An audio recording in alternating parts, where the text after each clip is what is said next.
Welcome to the WRAL Daily Download. I'm your host, Allie Ingersoll. For the first time since Poe Hall closed in November after PCBs were discovered, we are hearing from NC State Chancellor Dr. Randy Woodson. 5 on Your Side reporter Keely Arthur sat down with him for an exclusive interview. Here at WRAL, we know this is an important topic and a lot of people have many questions about it, so we wanted to do something different and bring you part of Keely's extensive interview with the Chancellor.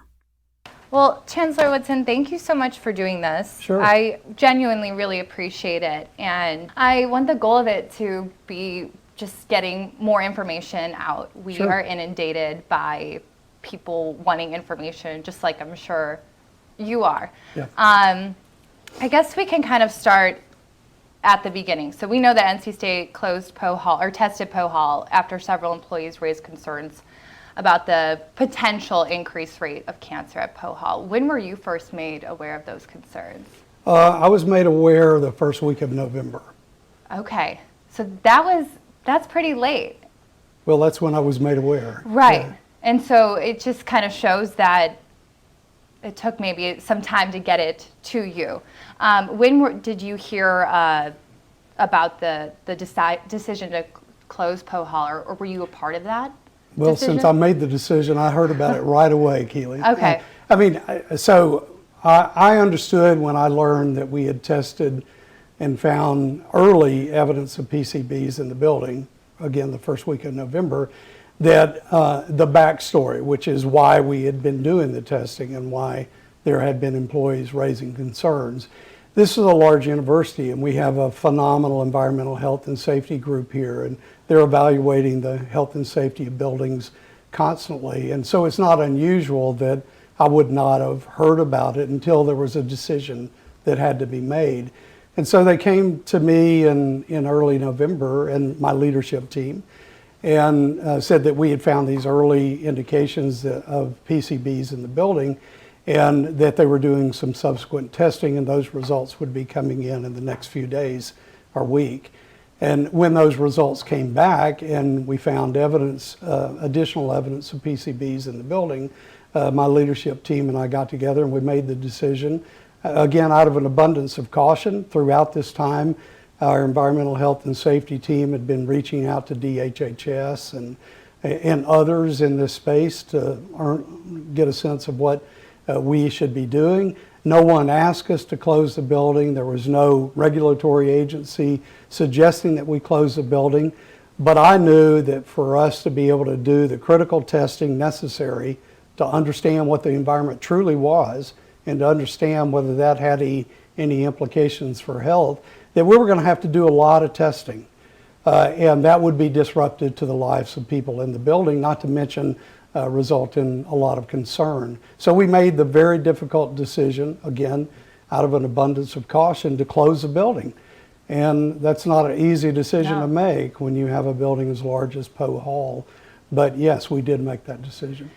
Are you concerned about the health of the people who spent time in Poe Hall? I'm concerned about the health of every employee of our university. So certainly I'm concerned about anyone's health at our university, but I'm equally concerned, and more importantly, value the science behind the environment within the building. So in order to be able to fully engage with people about health implications, we have to have questions answered about the environment within the building. And I knew that would take significant testing.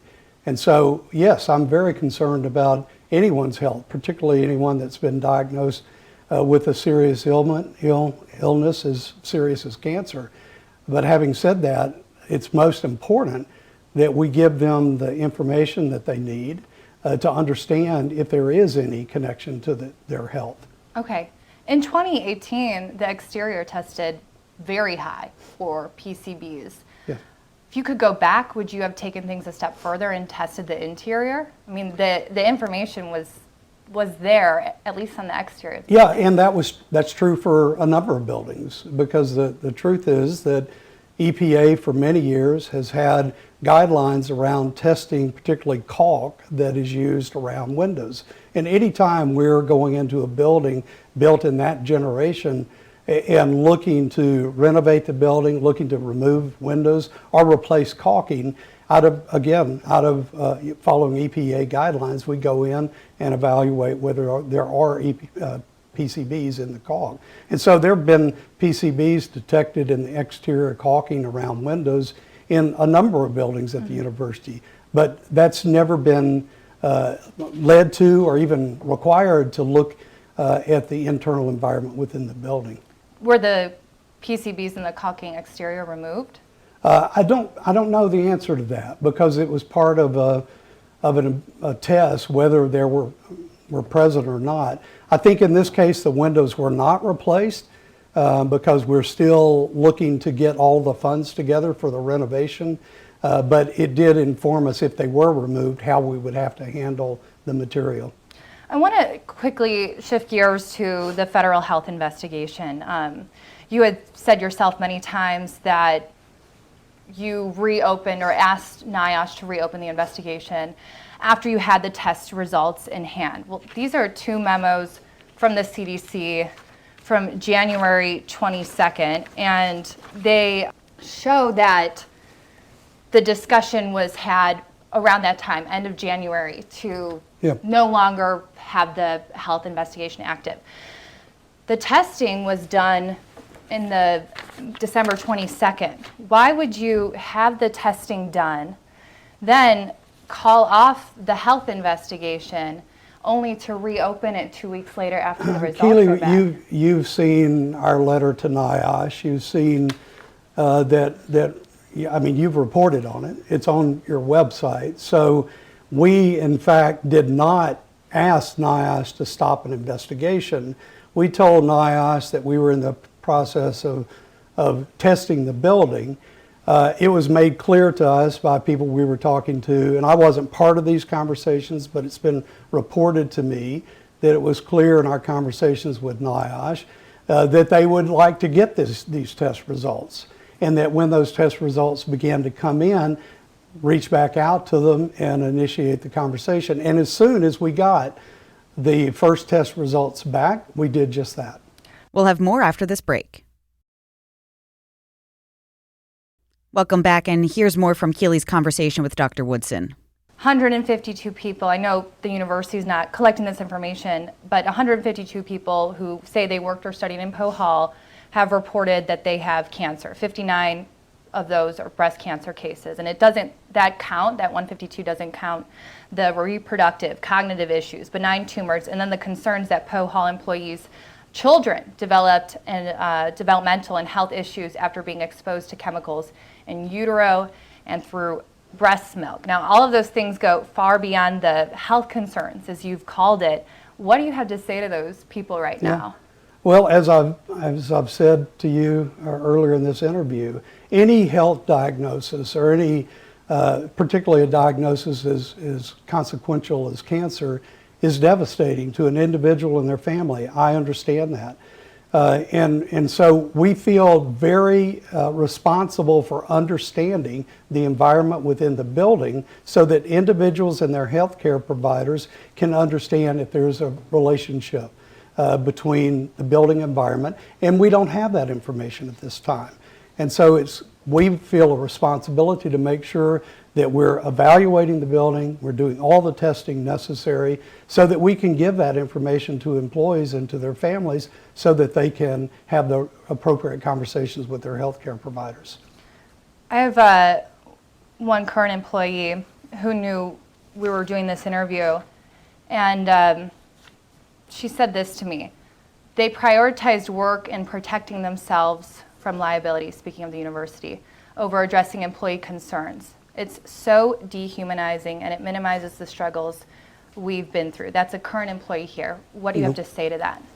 Well, I think the most important thing is that if we didn't value the health of the employees in the university, we wouldn't have closed the building down and began to evaluate the building so that we could provide the appropriate information. So clearly we value the health and safety of our employees in all of our buildings, and we're working really hard to understand the environment and understand what the environment has been like over these years so that we can provide the appropriate information back to employees.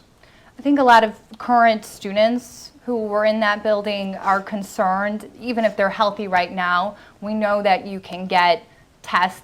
They might not be conclusive, but people can get tests for PCBs to see if they have high levels in their system. I have some instances of students going to university health and the campus health not being equipped to do those kinds of tests. Would you ever consider having the university partner with an outside group that could do those tests? Well, we're partnering right now with NIOSH, and we're going to follow the lead of NIOSH in terms of they're doing a full health hazard evaluation of the building. And depending on the results of that, if there are recommendations that employees should be tested in certain ways, then we'd consider that at the time. But at this point, our focus is really on the environment within the building so that we understand. Keely, I'm a scientist. I tend to make decisions based on the availability of data and information. And at this point, we don't have the data and information on the building, and we're working to get that so that we can provide the appropriate information back to our employees and students that have studied in the building for years. But it's been 4 months since the building was closed. I think if people, there's so much anxiety around the fact of was I exposed? Am I going to get sick? And we're working on it as quickly as we can. When do you think people will get answers, and what kind of concrete health answers do you think you're going to be able to provide? Well, I'm not a healthcare provider, and I'm certainly not a physician.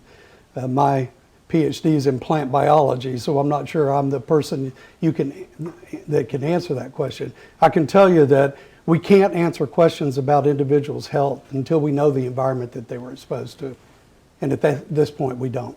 Building expert we spoke to said 30 samples in one room is really needed to understand the sources of PCBs and exposure. Geosyntex testing does not come anywhere close to that. Well, we've done one phase of testing, Keely, so let's not evaluate the thoroughness of the testing until we're done. How many tests then, or how many samples do you expect them to take, and when do you expect the testing to be done? They're in the process of testing right now, and I expect the testing to be done toward the end of April. How quickly after that do you expect any concrete answers? That's when I expect the concrete answers. Okay. The full interview is on our website, and you can check it out there. This week, we're devoting 30 minutes to exploring the Poe Hall story as the 5 on Your Side team goes on the record. You can watch that Saturday at 7 p.m. on WRAL.